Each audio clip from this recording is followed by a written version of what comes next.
22, who, in connection to our Lord Jesus Christ, has gone into heaven and is at the right hand of God, angels and authorities and powers having been made subject to Him. Mga anghel daw, tsaka yung mga authorities at mga kapangyarihan sa langit, no, having made subject to Him. Amen? So that's all. Pag-usapan natin next time, what is Christ doing now? Ayun, ano yung pinagkakabalaan niya? Interceding mo. Pray for us. Sige po, tayo manalangin. Yan, Pastor Eric, close us in prayer. Maraming salamat po, Panginoon, sa natapos po naming pag-aaral.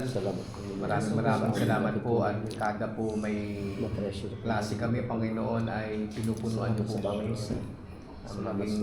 Sa mga confusion namin, Panginoon, tinuturuan niyo po kami. Lagi niyo po kami bibigyan, Panginoon, ng teachable heart, Panginoon.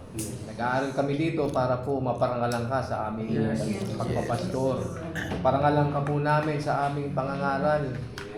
Para po i-abandon namin ng sarili namin at makita namin ng totoong purpose nyo, Panginoon, bakit sa ginagawa. At kaya nyo kami, Panginoon, tinuturuan ay alam namin dahil pagkakatiwalaan nyo po kami ng mas sigit pa kaysa dati. Kaya maraming salamat po. Maraming salamat din po sa aming tagapagturo. Lagi nyo po siyang bibigyan ng malakas na pangangatawan, Panginoon. At laging iingatan. Maging kami rin po ng mga magkakaklase sa klaseng ito, Panginoon. Patuloy kang makita sa amin, patuloy namin, Panginoong, ipaglaban yung pananampalataya na nakuha namin, Panginoon, nang nakilala ka namin. Kaya Lord, salamat po at maghiwa-hiwalay kami ngayon ng taglay po yung kapayapaan. Taglay po yung strong assurance na nanggagaling sa inyo dahil naiintindihan namin ang iyong salita. Kaya po, Panginoon, sa inyo po lahat ng papuri, ang pasasalamat, pagdakila at lahat-lahat ng pagsamba.